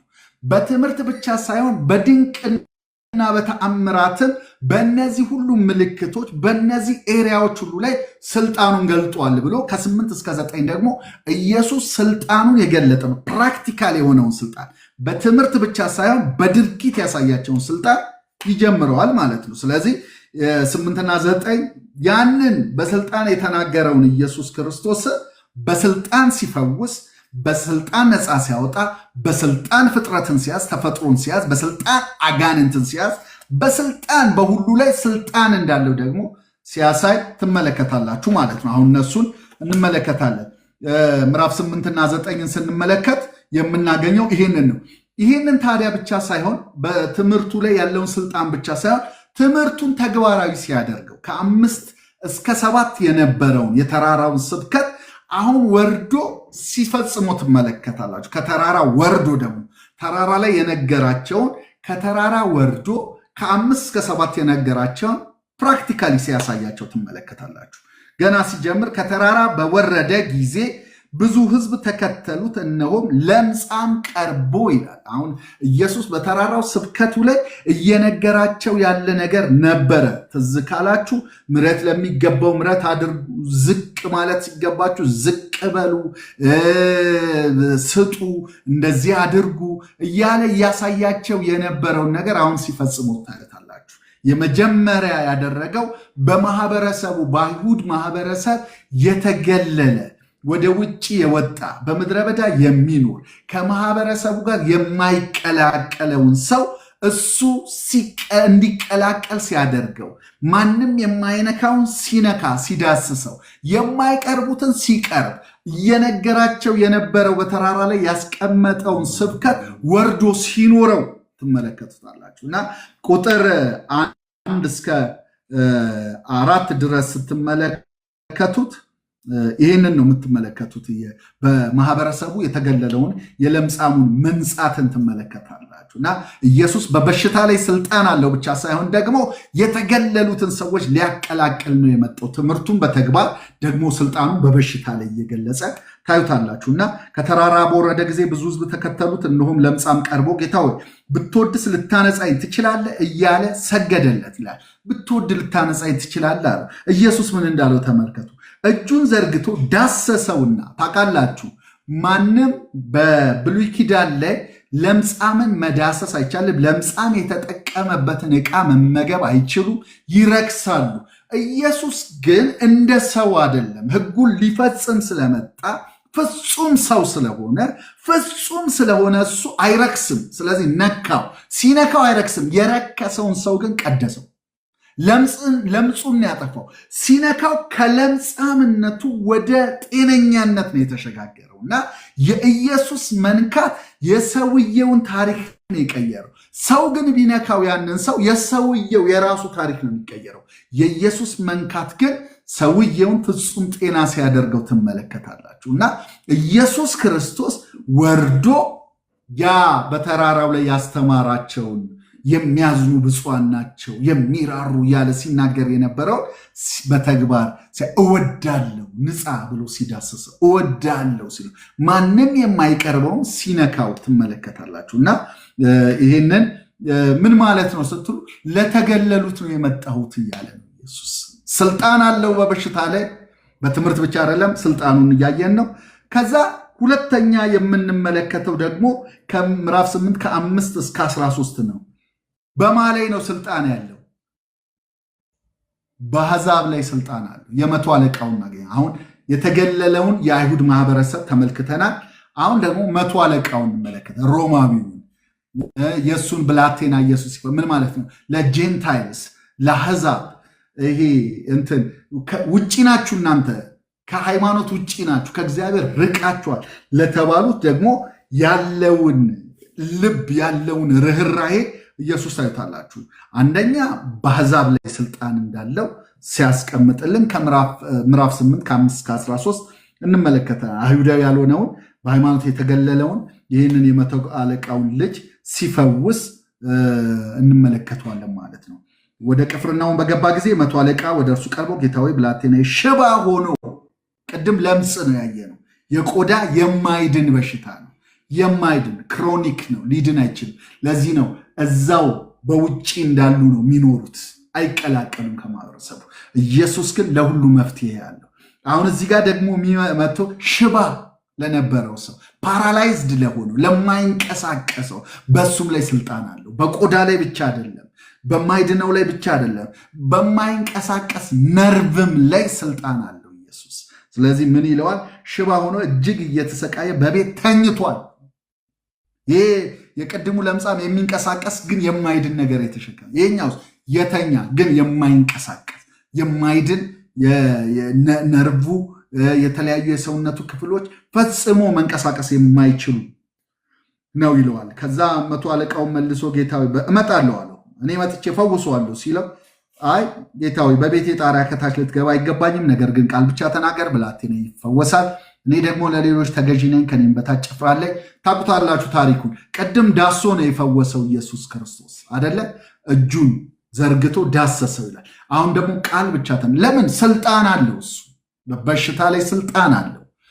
ስለዚህ ቃል ብቻ ተናገር ብላቴና ይፈወሳል ሲለው ሄደ። መጽሐፍ ሲናገር ምን ይላል መሰላችሁ? ብላቴናው በዚያች ሰዓት ተፈወሰ ይላል። ርቀት የማይወስነው፣ ጊዜ የማይወስነው፣ አጠገቡ መቆም የማይወስነው ኢየሱስ ክርስቶስ ቃል ብቻ ተናገር ተብሎ ሂድ አለ። ብላቴናው በዛች ሰዓት ተፈወሰ ይላል እና ይሄንን ትመለከታላችሁ። ከዛ ሌላኛው የምንመለከተው ሶስተኛ የጴጥሮስ አማትን ደግሞ እንመለከታለን። አሁን ለምጻሙን ሰው ስንመለከት ገለልተኛ የሆነ አይሁዳዊ እንመለከታለን። አይሁዳዊ ነው ግን ከማህበረሰብ የተገለለ። ይሄ መቶ አለቃውን ስንመለከት አሕዛብ ነው፣ የተጣሉ የተገለሉ ሰዎችን አመልካች ነው። በበሽታ ስንመለከት ለምጽ ነው። በበሽታ ስንመለከት ፓራላይዝድ መሆን ነው። አሁን ሶስተኛው ደግሞ የምንመለከተው የጴጥሮስ አማት ሴት በዛ ዘመን ላይ የተገለለች በቤት ውስጥ የምትቀመጥ በጓዳ የምትሆነች ኢየሱስ ክርስቶስ ለሴት ጭምር እንደመጣ የማያዳላ መሆኑን የሚያሳይበት ነው። ከቁጥር 14 እስከ 15 ደግሞ ስትመለከቱ በቤት ውስጥ ላሉ ዘኢንሳይደር ለሚባሉ ሰዎች በወቅቱ በነበረው በባህል ከማህበረሰቡ ጋር በህይወት ተግባራት ውስጥ ውጭ መውጣት የማይችሉ ውስጥ ያሉ ትዝ ይላችኋል አይደል? ኢየሱስ ክርስቶስ ሳምራዊቷን ሴት ሲነጋገር ተደነቁ የሚለው ከሳምራዊት ከሴት ጋር ሲነጋገር አይተው ተደነቁ። እሷም ሳምራዊት ሴት ከመሆን ጋራ እንዴት ዋጠጭኝ ትላለ? ከሴት ጋር በማውራቱ ተገርመው ነው የሚያወሩት እና በጣም የተገለሉ የነበሩ ነው። ኢየሱስ ለጴጥሮስ አማት ደግሞ ሲደርስ አሁንም ለተገለሉት እንዴት ደራሽ እንደሆነ የሚያሳይ ነው። ንዳድ፣ ትኩሳት፣ ይሄ ደግሞ አጣዳፊ ነው። ያኛው የማይድን ነው፣ የቆዳ በሽታ ነው። ቀጥሎ ነርቭ ነው ያየ ነው። ከዛ ደግሞ አሁን ለመጣ አጣዳፊም ኢየሱስ መልስ ነው። አሁን ለደረሰ በሽታ መልስ ነው። ለቆየ ለከረመ ዓመታት ለፈጀ ለማይድን ለተባለ ኢየሱስ መልስ ነው። እንደገና ደግሞ ለነርቭ ለማይንቀሳቀስ ኢየሱስ መልስ ነው። የባህል መድኃኒተኞች ናቸው ለሁሉ ነገር መልስ አለን የሚሉት፣ ኢየሱስ ነው ለሁሉ መልስ ያለው። እነሱ ለራሳቸው እንኳን መልስ የላቸው። አንዳንዱ የተጣመመ ነው፣ አንዳንዱ ራሱ ሽባ ነው፣ አንዳንዱ ራሱ ያልተነቀለለት ብዙ ነገር የተሸከመ ነው። ኢየሱስ ግን ለሁሉ መልስ ነው የሚለውን ነገር እንመለከታለን። ከዛ በኋላ ላይ የምናየው ነገር ከጴጥሮስ አማት ቀጥሎ የምንመለከተው ነገር እንግዲህ ኢየሱስ አጥር የለውም እያልኳችሁ ነው። የበሽታዎቹንም አይነት ተመልክተናቸዋል። አጥር የለውም፣ ለበሽታው አጥር የለውም፣ ገደብ የለውም። ኢየሱስ ሁሉም መፈወስ ይችላል። ሁሉም አይነት ማህበረሰብን ያገለግላል። ለሁሉም አይነት በሽታ መፍትሄ አለው የሚለውን እንመለከታለን። ከዛ በኋላ ደግሞ የምንመለከተው ነገር የፈውሱ አካሄዱ የተለያየ ነው። ንዳድ፣ ድንገተኛ አጣዳፊ ህመም በያዛት ጊዜ ኢየሱስ ምንድን ነው ያደረገው ነው የሚለው መጽሐፍ ቅዱሳችን ሲናገር፣ አያት፣ እጇንም ዳሰሰ፣ ንዳዱም ለቀቃት ይላል። በቃ ዳሶ ደግሞ ብዙ ቦታ ላይ ኢየሱስ ሲዳስስ ሲቀርብ ትመለከቱታላችሁ። እና ዳሰሰ ለቀቃትም ይላል። ከዛስ ቁጥር 16 እና 17 ላይ እንደዚህ ይላል፣ በመሸም ጊዜ አጋንንት ያደረባቸው። እንግዲህ በበሽታ ላይ ስልጣን አለው። በትምህርቱ ስልጣኑን ያዩት፣ አሁን ደግሞ በበሽታ ስልጣኑን እያሳያቸው ነው። ስለዚህ ምን ይላል? በበሽታ ብቻ ሳይሆን በአጋንንትም ላይ ደግሞ በመሸ ጊዜ አጋንንት ያደረባቸው ብዙዎች ወደ እርሱ አመጡ። በነቢዩ በኢሳያስ እርሱ ድካማችንን ተቀበለ፣ ደዌያችንን ተሸከመ የተባለ ይፈጸም ዘንድ መናፍስትን በቃሉ አወጣ፣ የታመሙትን ሁሉ ፈወሰ ይላል። ክብር ለኢየሱስ ይሁን። ኢየሱስ በሁሉ ላይ ስልጣን አለው የሚለውን ነገር እንመለከታለን ማለት ነው። እንግዲህ ሌላኛው የምንመለከተው ከ23 ጀምሮ ሄደን ስንመለከት ደግሞ አራተኛው ስልጣኑን የምናየው በምን ላይ ነው ይለናል። በተፈጥሮ ላይ ስልጣን አለው። ለምን? ወደ ታንኳ ሲገባ ደቀ መዛሙርቱ ተከተሉት ይላል። እነሆ ማዕበሉ ታንኳይቱ እስኪደፍናት ድረስ በባህር ታላቅ መናወጥ ሆነ፣ እርሱ ግን ተኝቶ ነበረ ይላል። ክብር ለኢየሱስ ይሁን። ደቀ መዛሙርቱም ቀርበው ጌታ ሆይ አድነን፣ ጠፋን እያሉ አስነሱት። እርሱም እናንተ እምነት የጎደላችሁ ስለምን ትፈራላችሁ አላቸው። ከዚህ በኋላ ተነስቶ ነፋሱን ባህሩን ገሰጸ፣ ታላቅም ጸጥታ ሆነ። ሰዎቹ ነፋሳትና ባህርስ እንኳን የሚታዘዙለት ስልጣን አለው። በነፋስ በባህር ላይ በወጀብ ላይ በአውሎ ንፋስ ላይ በተፈጥሮ ላይ ስልጣን እንዳለው ሲገልጽ ትመለ ይህ እንዴት ያለ ሰው ነው እያሉ ተደነቁ ይላል። ቀደም በትምህርቱ ነበር የተደነቁት፣ ተገረሙ ይላቸው። አሁን ደግሞ በድርጊቱ እየተገረመ ነው። በቃልና በስራ ብርቱ የሆነ አደለ የተባለው። በቃል ብቻ ሳይሆን በስራም ብርቱ ነው፣ በተግባር ብርቱ እንደሆነ ያሳይ። በፍጥረት ላይ ብርቱ መሆኑን ሲያሳይ ደግሞ ትመለከታላችሁ። ሌላኛው አምስተኛው የምንመለከተው ቅድም እንዳልኳችሁ ነው። 16 እና 17 ላይ ያለ ከቁጥር 28 እስከ 34 ላይ ደግሞ በአጋንንት ላይ ስልጣን አለው። እነዚህ ሁለቱ ሰዎች ከመቃብር የወጡትን ጋኔል ያደረባቸውን ሰዎች ደግሞ ከ28 እስከ 34 ትመለከቷቸዋላችሁ እና በእነሱ ላይ ስልጣን እንዳለው ሲያሳይ፣ ነፃ ሲያወጣቸው፣ ወደ እርያዎቹ ሂዱ ሲል ስልጣን ስላለው ማለት ነው እና ሲያዝ ትመለከታላችሁ። እና ስልጣን እንዳለው በአጋንንት ላይ በተፈጥሮ ላይ በእንስሳው ላይ ስልጣን ስላለው ነው። ወደ እሪያዎቹ ስደደን ሲሉት ሂዱ አላቸው እና እሪያ መንጋው ስደደን ብለው ለመኑት፣ ሂዱ አላቸው። እነርሱም ወጥተው ወደ እሪያዎቹ ሄዱና ገቡ። ያውቃሉ ስልጣን እንዳለው እና ወደ እሪያዎቹ እንግባ ግቡ አለ። እሪያ ምሳሌነቱንም ቅድም እየተናገረ ስለነበረ ማረጋገጫ ነው። እንደውም እነዚህ የማይመለሱ ሰዎች ማረጋገጫ ነው። ተመልሶ የሚገባው ሰይጣን በእሪያ አይነት ህይወት ያላቸው ታጥቦ ወደ ጭቃ ወደሚመለሱ ስለሆን ግቡ፣ ምሳሌውን አረጋግጡላቸው ብሎ ነው ሄዶ ግቡባቸው ሲል በሁሉ ላይ ስልጣን እንዳለው ትመለከታላችሁ። እንግዲህ ከዘጠኝ ምዕራፍ 9ም ላይ ስትመለከት አሁን ስልጣን ያለው ያ የጀመርነው እንግዲህ እንደ ባለስልጣን ያስተምራቸው ነበር ካለ በኋላ ኖ እንደ ባለስልጣን ማስተማር ብቻ አይደለም፣ እንደ ባለስልጣን ደግሞ በበሽታ ላይ ሲገለጥ፣ እንደ ባለስልጣን ደግሞ በፍጥረት ላይ ሲገለጽ፣ እንደ ባለስልጣን በአጋንንት ላይ ሲገለጥ እያየነው ነው። ከ9 ጀምሮ ከ1 እስከ 8 ደግሞ ስንመለከተው የምናገኘው ነገር ምንድን ነው ስትል በኃጢአት ላይ ስልጣን አለው የሚለው በኃጢአት ላይ ስልጣን አለው ኢየሱስ። ምዕራፍ 9 ከቁጥር 1 ጀምሮ በታንኳን ገብቶ ተሻገረ፣ ወደ ገዛ ከተማው መጣ። እነሆም በአልጋ የተኛ ሽባ ወደ እርሱ አመጡ። ኢየሱስም እምነታቸውን አይቶ ሽባውን አንተ ልጅ አይዞ ኃጢአት ተሰረየችልህ። ለምንድን ነው ኃጢአት ተሰረየችልህ?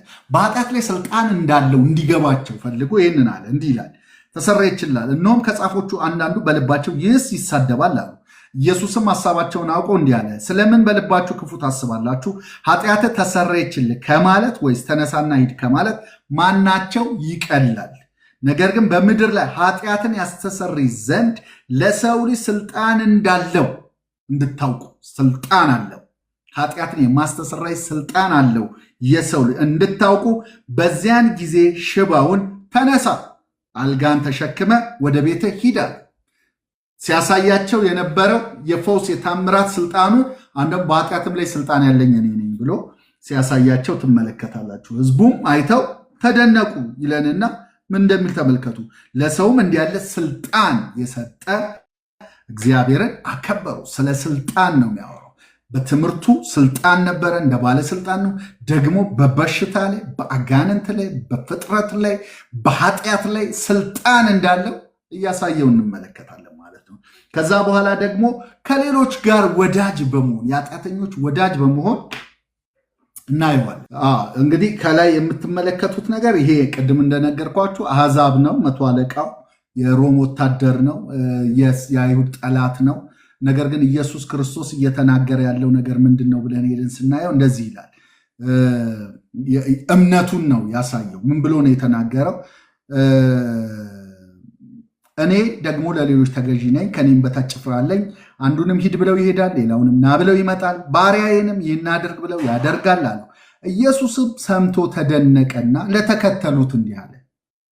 አንድ አይነት ተያያዥነት ስላለው ነው። ከላይ ነው እውነት እላችኋለሁ በእስራኤል እንኳን እንዲህ ያለ ትልቅ እምነት አላገኘሁም አለ።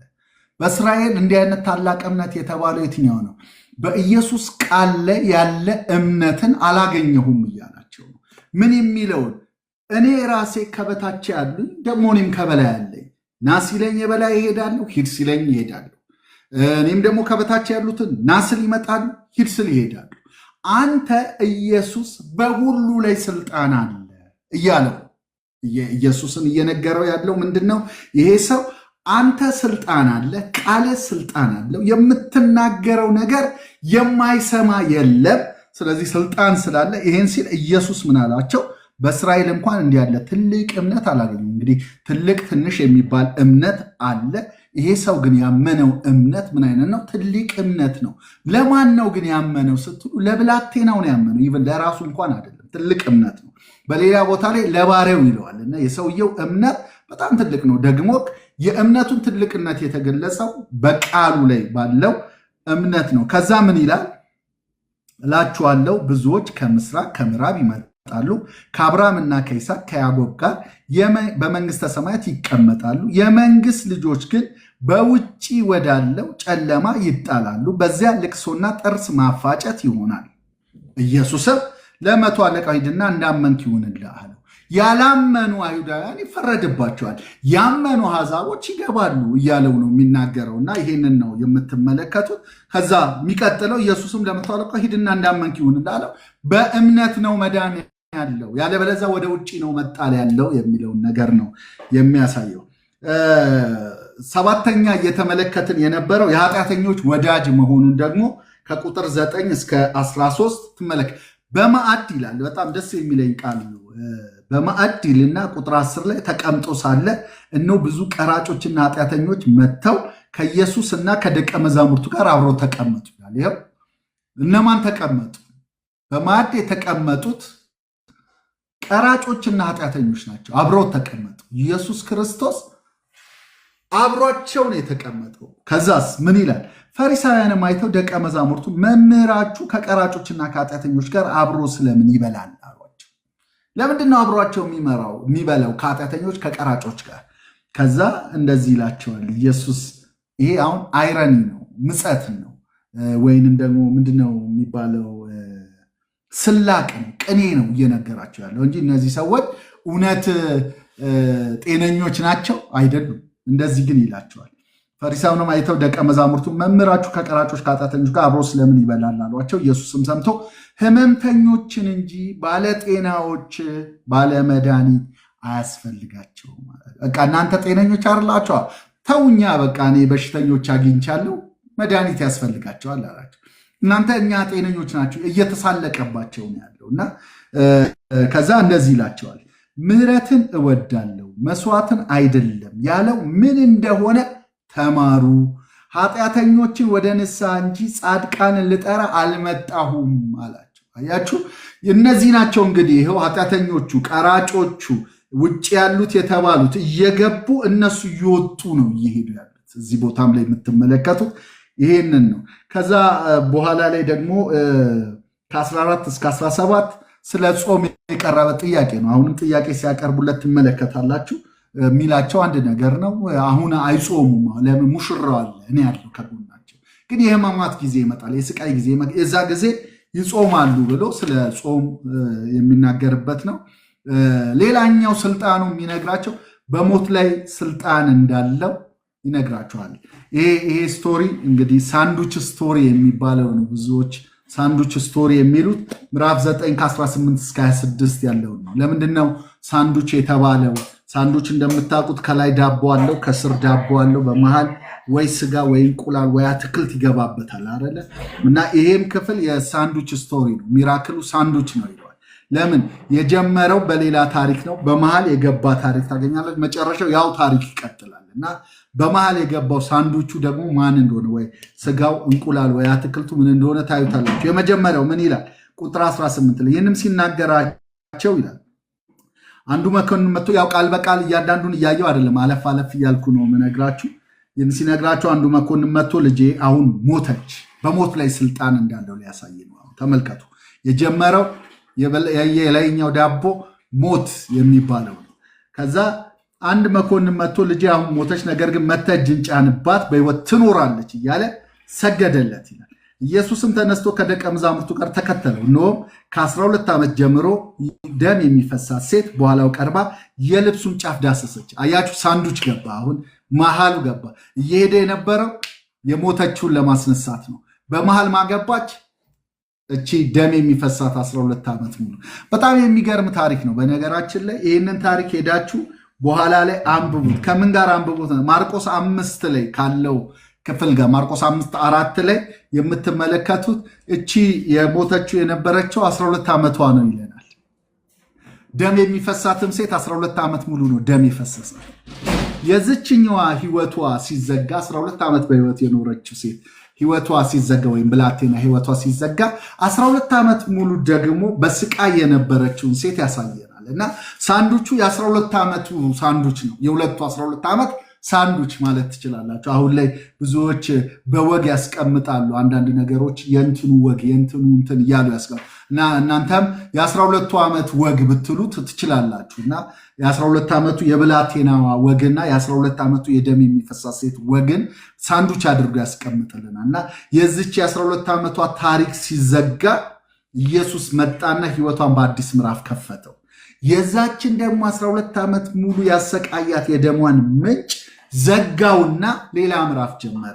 የሁለቱንም የ12 ዓመት ታሪክን ነው የቀየረው። አዲስ ምዕራፍ ነው የከፈተው። እና ኢየሱስ የብላቴናይቱን 12 ዓመት ሞት ሲዘጋው መጥቶ ከፈተው።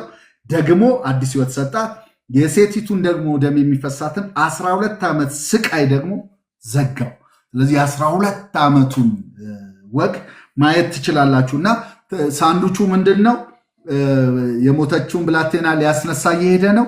እቺ ሴት ደግሞ መታነካችሁ፣ ቆመ። ከዛ መጽሐፍ ቅዱስ ሲናገር ልብሱን ብቻ የዳሰስኩ እንደሆነ እድናለሁ ትል ነበረች። እና ኢየሱስ ዞር ብሎ አያትና ልጄ ወይ አይዞሽ እምነትሽ አድኖሻል አላት።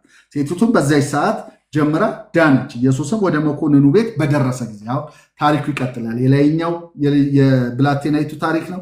በመሃል የገባችው የ12 ዓመት ደም የሚፈሳት ቀጥሎ ታሪኩ 12 ዓመት ብላቴና የሞተችውን ለማስነሳት የሄደበት ነው። ሲደርስ እምቢልተኞችና የሚንጫጩ ህዝብ አይቶ ብላቴናይቱ ተኝታለች እንጂ አልሞተችም፣ ፈቀቅ በሉ አላቸው። በጣምም ሳቁበት። ህዝቡን ግን ካስወጣ በኋላ ገብቶ እጇን ያዛት፣ ብላቴናይቱ ተነሳች። ያም ዝና ወደዚህ ሀገር ሁሉ ወጣ። ኢየሱስ በሞት ላይ ስልጣን አለው። በትምህርት ብቻ ሳይሆን በሁሉ ላይ ስልጣን አለው የሚለው እያየን ነው። ኢየሱስም ከዛ ሲያልፍ ሁለት እውሮች፣ አሁን ደግሞ ተመልከቱ፣ በአይነ ስውር ላይ ስልጣን አለው። የዳዊት ልጅ ሆይ ማረን ብለው እየጮሁ ተከተሉት። ወደ ቤትም በገባ ጊዜ ዕውሮቹ ወደ እርሱ ቀረቡ። ኢየሱስም ይህን ማድረግ እንድችል ታምናላችሁ? ጥያቄው ይሄ ነው አላቸው። አዎን ጌታ ሆይ አሉት። በዚያ ጊዜ እንደ እምነታችሁ ይሁንላችሁ ብሎ አይኖቻቸውን ዳሰሰ። አሁንም ኢየሱስን ተመልከቱ፣ የሚዳስስ የሚነካ ኢየሱስ እንደዚህ ነው እና ዳሰሰ ይላል። አይኖቻቸውም ተከፈቱ። ኢየሱስም ማንም እንዳያውቅ ተጠንቀቁ ብሎ በብርቱ አዘዛቸው። እነርሱ ግን ወጥተው በዚያ ሀገር ሁሉ ስለ እርሱ አወሩ። ሊቋቋሙት አይችሉም የተደረገላቸውን እና አወሩ። እነርሱም ሲወጡ እነሆ ጋኔል ያደረበት ዲዳ ሰው፣ አሁን በአይነ ስውር ላይ በታወረ አይን ላይ ስልጣን አለው። ደግሞ አሁን ዲዳ በማይናገር ላይ እነርሱም ሲወጡ እነሆ ጋኔል ያደረበት ዲዳ ሰው ወደ እርሱ አመጡ። ጋኔሉንም ካወጣው በኋላ ዲዳው ተናገረ። ህዝቡ እንዲህ ያለ በእስራኤል ዘንድ ከቶ አልታየም እያሉ ተደነቁ። በትምህርቱ ሳይሆን በታምራቱ፣ በፈውሱ፣ በአደራረጉ፣ በተሰጠው ስልጣን ይደነቁ ነበረ እና ተደነቁ። ፈሪሳውያን ግን በአጋንንት አለቃ አጋንንትን ያወጣላሉ፣ እነሱ ግን ስልጣኑን በአጋንንት አለቃ ነው ብለው ያዙት። ከቁጥር 35 እስከ 38 ደግሞ ሄደን ስንመለከት የምናገኘው በጣም ደስ የሚል ታሪክ ታገኛላችሁ።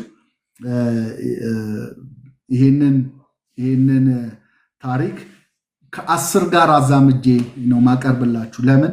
ኢየሱስ በምኩራቦቻቸው እያስተማረ የመንግስትን ወንጌል እየሰበከ፣ ይሄ ቃል ደግሞ ሁለቱ ቅንፎች ይባላሉ። ምዕራፍ 4 ላይ ቁጥር 23 ላይ ታገኙታላችሁ። ይህንን ምዕራፍ 9 ቁጥር 35 ላይ ታዩታላችሁ።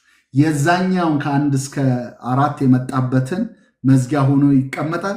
አሁን ደግሞ ከ8 እስከ 9 የተጓዘበትን መዝጊያው ነው። ሁለቱም ቃል ላይ አንድ አይነት ኢየሱስ በምኩራቦቻቸው እያስተማረ የመንግስትን ወንጌል እየሰበከ በሕዝብም ያለውን ደዌና ሕመም ሁሉ እየፈወሰ በከተሞች በመንደሮች ሁሉ ይዞር ነበረ። ታገኙታላችሁ። ብዙ ሕዝብም ባየ ጊዜ፣ ልብ ብላችሁ አሁን ስሙት፣ ቁጥር 36 ላይ ብዙ ሕዝብ ባየ ጊዜ እረኛ እንደሌላቸው በጎች ተጨንቀው ተጥለው ነበረና አዘነላቸው። ኢየሱስ ያስተማራቸውን አሁን በተግባር እያሳየ አዘነ። ለምን? እረኛ እንደሌላቸው በጎች ተጨንቀው ተጥለው ነበርና ይላል። ስለዚህ ተጨንቀው ተጥለው ነበርና ብቻውን እያገለገለ ነው፣ እስካሁን እያስተማረ ነው ኢየሱስ እንደምታውቁት። ከዛ አዘነለ። ሲያዝን ምን አደረገ? ሲያዝን ጸሎት ጸልዩ አላቸው። በዚያን ጊዜ ደቀ መዛሙርቱን መከሩስ ብዙ ነው፣ ሰራተኞች ግን ጥቂቶች ናቸው። እንግዲህ የመከሩ ጌታ ወደ መከሩ ሰራተኞች እንዲልክ ለምኑ አላቸው ይላል። አሁን አየ፣ ራራላቸው፣ ተጨንቀዋል፣ ተጥለዋል፣ እረኛ የላቸውም። ከዛ አብረውት ላሉት ደቀ መዛሙርቱ ምን አላቸው? የመከሩ ጌታ ሰራተኞችን እንዲልክ ለምኑ፣ ወደ መከሩ ብዙ ነው አለና ከዛስ ምዕራፍ 10 ይጀምራል። እንግዲህ ወዳጆቼ አንድ ነገር ልብ ማለት ያለባችሁ፣ የምንጸልየው ሰዎች እንዲነሱ አይደለም፣ የምንጸልየው እኛ እንድንነሳ። ኢየሱስ ክርስቶስ ለምኑ ብሏቸው ቀጥሎ ያደረገው የመጀመሪያ እናንተ ሂዱን ያላቸው። ስለዚህ የጀመረው ምዕራፍ 10 ላይ 12ቱን ደቀ መዛሙርት ወደ እርሱ ጠርቶ እንዲያወጧቸው በርኩሳን መናፍስት ላይ ደዌንና ሕማምን ሁሉ እንዲፈውሱ ስልጣንን ሰጣቸው። ያ የተመለከትነው ስልጣን ያለው ኢየሱስ ስልጣኑን ሲሰጥ ለምኑ ያላቸው፣ የምትጀምሩት ግን እናንተ ናችሁ። በቀጣይነት ቀጣይ ያለው ነገር እንዳለ ሁሉ ግን የምትጀምሩት አሁን ስለ መከሩ ብዛት አይታችሁ የመከሩ ጌታ ወደ መከሩ ሰራተኞች እንዲልክ የምትለምኑ ሰዎች ካላችሁ የመጀመሪያ እናንተ ነው የምትላኩት። እናንተ ሳትላኩ ሌላ ሰው አይልክላችሁ። ስለዚህ ኢየሱስ ያሳያቸው ይሄንን ነው። ለምኑ አላቸውና ግን ላካቸውና ለምን እሱ በመጀመሪያ ተልኮ እየሰራ ነበረ። ብዙዎችን እየፈወሰ ብዙዎችን እያስተማረ ብዙዎችን ነፃ እያወጣ በሁሉ ላይ ስልጣንን ተቀብሎ እያደረገ ቆየና ብቻዬን አይደለም ደግሞ አሁን እናንተ ደግሞ ቀጥሉታል። እነሱ ይቀጥሉ ቀጥሎስ ቤተክርስቲያን ተቀጥሎ ቀጣይነት ያለው ነው። ሰራተኞች እንዲልክ ለምኑ ማለት ለቤተክርስቲያንም የሚሆን ነው። ቀጥሎ የሚመጣው ሁሉ የሚቀጥለው። ስለዚህ በእኛ ዘመን ላይ እኛ የመጀመሪያው ተሳታፊ ሰራተኞች ነን። ቀጥሎስ ሌሎች እንዲላኩ እንጸልያለን። ስንጸልይ የመጀመሪያ የምንነሳው ራሳችንን ማለት ነው እና ይሄንን ትመለከታላችሁ። እንግዲህ ምዕራፍ 10 ከ1 እስከ 4 ላይ የምታዩት የደቀ መዛሙርቱን መላክ የሐዋርያቱ ለመጀመሪያ ጊዜ ሐዋርያ ሲባሉ ትመለከታላችሁ። 12ቱን ደቀ መዛሙርቱን ወደ እሱ ጠርቶ እንዲያወጧቸው በርኩሳን መናፍስት ላይ ደዌን ሕማማትን ሁሉ እንዲፈውሱ ስልጣን ሰጣቸው። እሺ የ12ቱም ሐዋርያት ስም ይህ ነው ይላቸዋል። ሐዋርያት ይላቸዋል። ደቀ መዝሙር የሚላቸው ሐዋርያ ብሎ ሁሉንም በዝርዝር ከጴጥሮስ ጀምሮ አስቆሮቱ ይሁዳ አሳልፎ የሰጠው ድረስ ሲዘረዝር ትመለከታላችሁ። እንግዲህ ከጸሎት ከመጸለይ ወደ ሂዱ ሲመጡ ትመለከታላችሁ። ሌሎችን ከማስነሳታችሁ በፊት ራሳችሁ ፕራክቲስ አድርጉት ሲላቸው ትመለከታላችሁ።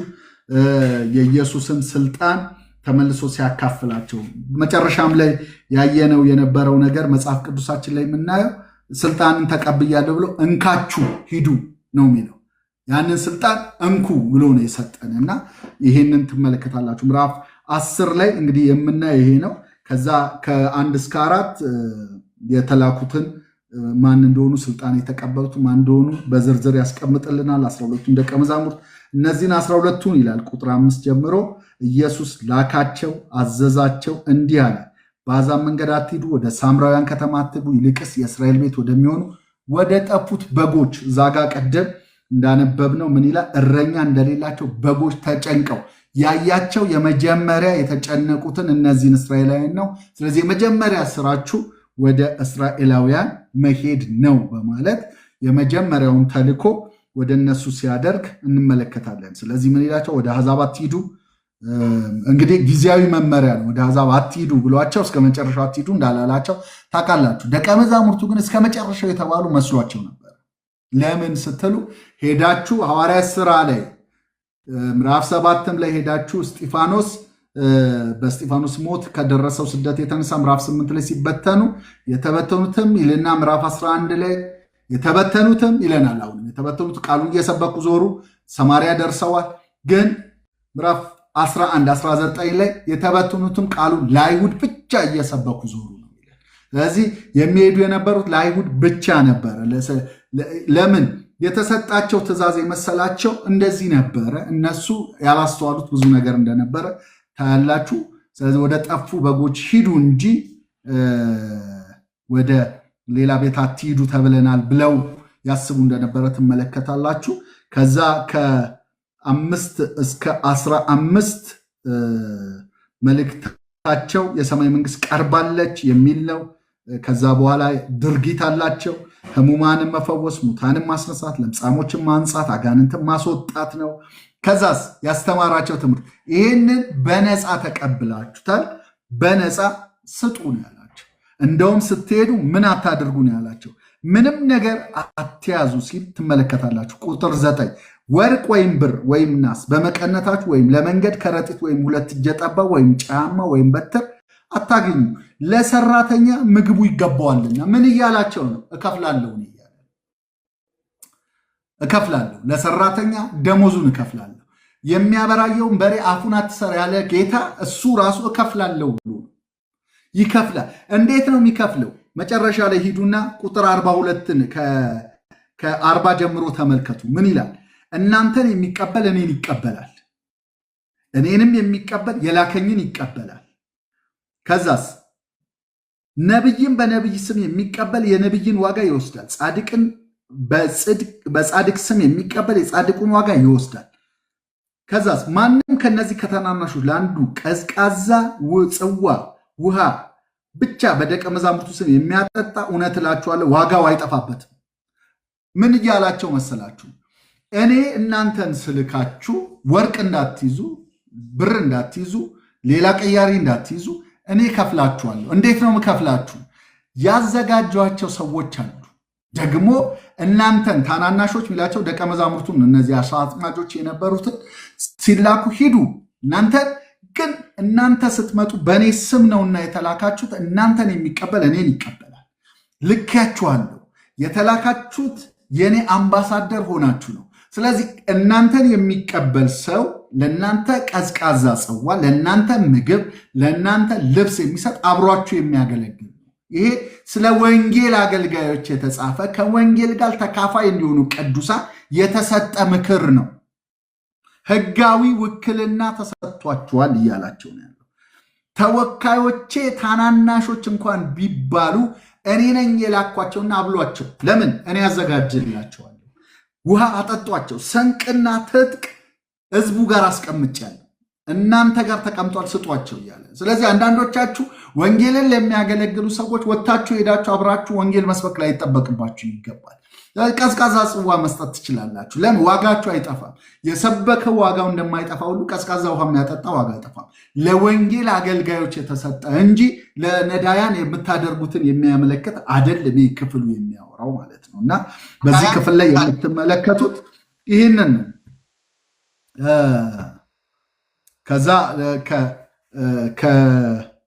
ከ16 እስከ 25 ደግሞ ስትመለከቱት ተቃውሞ፣ ስደት እንዳለ ትመለከታላችሁ። ከ16 እስከ 25 ስለ ተቃውሞና ስለ ስደት ነው።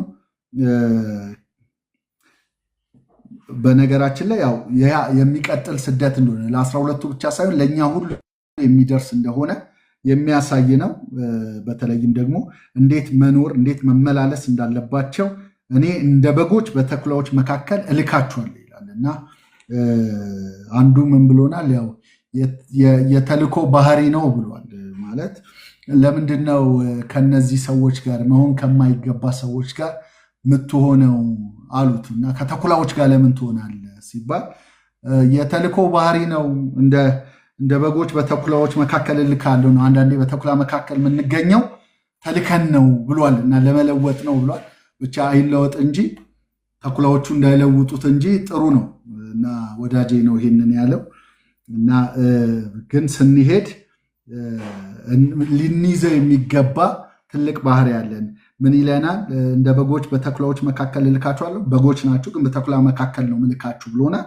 ልክ ነው። ተኩላ መካከል ነው የምንልከው። ስንላክ ግን እንደ እባብ ልባሞች ይለናል። እንደ እርግብ የዋሆች ሁኑ ይላል። ይሄ ባህሪያችን ነው። እንደ እባብና እንደ እርግብ መሆን ግን እንደ እባብ ብቻ አይደለም የተባልነው፣ እንደ እርግብም ተብለናል እና የዋ ብቻ አይደለም የተባልነው፣ ልባምም ነን እና ብዙ ጊዜ አንዷን ነው የምናጠነጥነው ወይም የምናቀነቅነው የዋህነት ደስ ስለሚል ማለት ነው። እና የዋህነት ብቻ አይደለም ልባምነትም ጠቢብነትም ተሰጥቶናል። ለዚህ ነው ቅድም እንዳልኳቸው አትፍረድ። ይሄ በየዋህነት ውስጥ ነው ያለው፣ አትፍረድ። ከዛስ ልባምነት ጥበብ የሚጠይቀው ደግሞ እሪያ ነው ወይስ በግ ነው ወይስ ደግሞ ውሻ ነው የሚለው ለይ ይለናል፣ ፍረድ ይለናል ደግሞ እና እንደ እርግብ ብቻ ሳይሆን እንደ እባብም ልባም መሆን እንዳለብን ክፍሉ ያሳየናል ማለት ነው። የተላክነው እንደዛ ነው። ያም ብቻ አይደለም። መጽሐፉ የምንቀበለው መከራ፣ ስደት እንዳለ ያሳያል። የምንሄድባቸው የሚገጥሙን ፍርድ ቤት እንዳለ፣ ግርፋት እንዳለ፣ ንጉሥ ፊት መቆም እንዳለ፣ የቤተሰብ ተቃውሞ እንዳለ ይህንን ክፍል ስታነቡ ከ16 እስከ 25 ይህንን ትመለከታላችሁ። ቁጥር 26 እስከ 31 ደግሞ አትፍሩ የሚለውን 3 ጊዜ ደጋግሞ ይናገራል። እንግዲህ ሰዎች የሚችሉት ስጋን መግደል ብቻ ነው ይላል።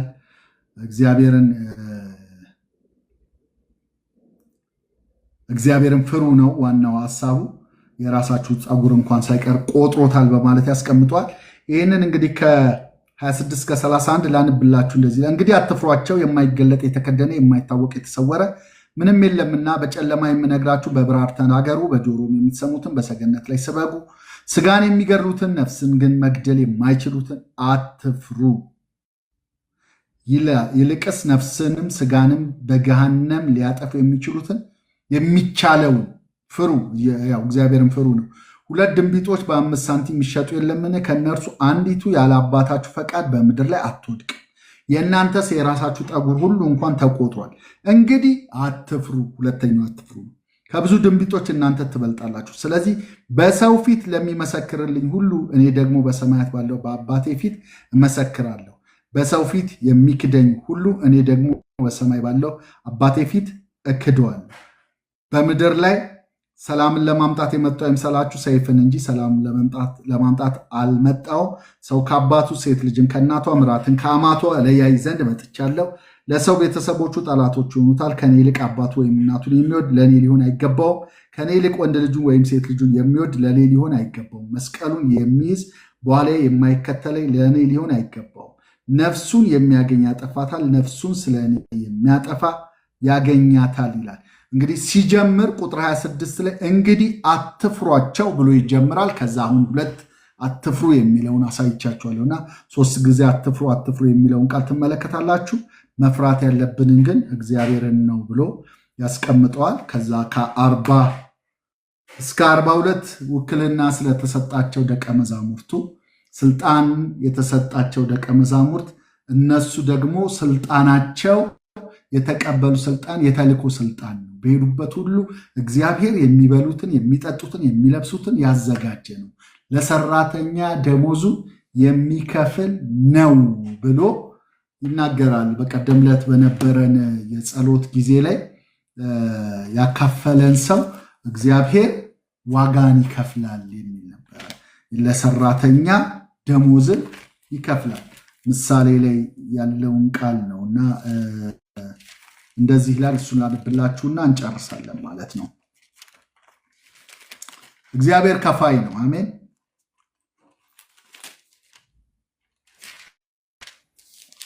ምዕራፍ አይ ቲንክ